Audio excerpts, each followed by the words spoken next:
Bonjour, je suis Marie-Laurence Bouet et je voulais faire cette petite vidéo aujourd'hui pour reprendre contact avec vous et vous faire part de mes observations. Dans les gens que j'accompagne, je vois qu'il y a vraiment deux grandes tendances. Il y a ceux qui sont très seuls et ceux qui sont obligés de composer avec d'autres gens dans un espace réduit, avec très peu de marge de manœuvre. Il y a aussi autre chose qui intervient, je trouve, beaucoup dans l'état intérieur de chacun, c'est son degré d'occupation professionnelle pour un certain nombre de personnes qui d'habitude travaillent. C'est très difficile de se retrouver dans une forme de chômage partiel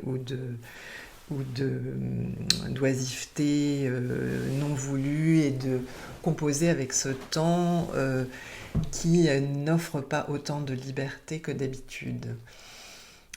Ce que ça génère chez les uns et chez les autres, ça peut être des sentiments de peur, d'isolement, d'ennui profond, de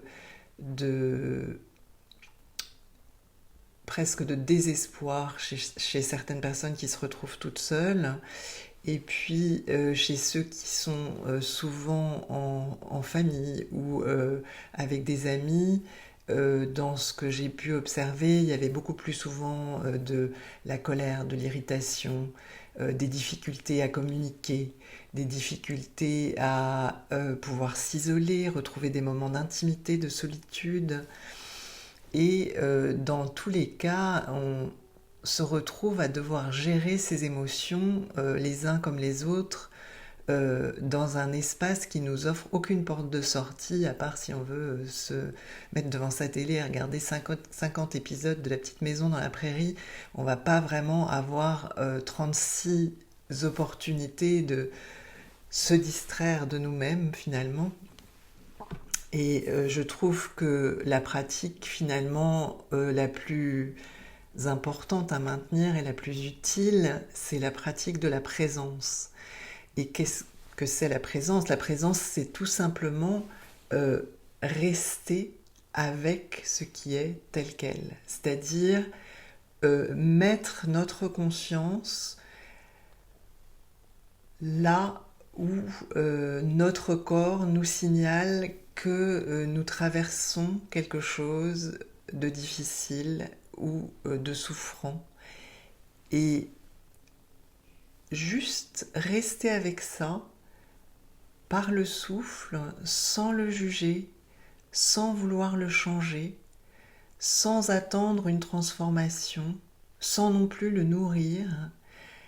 C'est un exercice qui est extrêmement difficile et en même temps d'une simplicité extraordinaire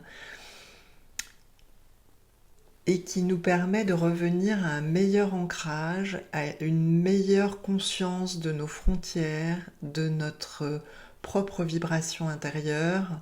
Et vraiment, je vous recommande cette pratique. En ce moment, je trouve qu'elle est vraiment extrêmement utile et très très bienfaisante.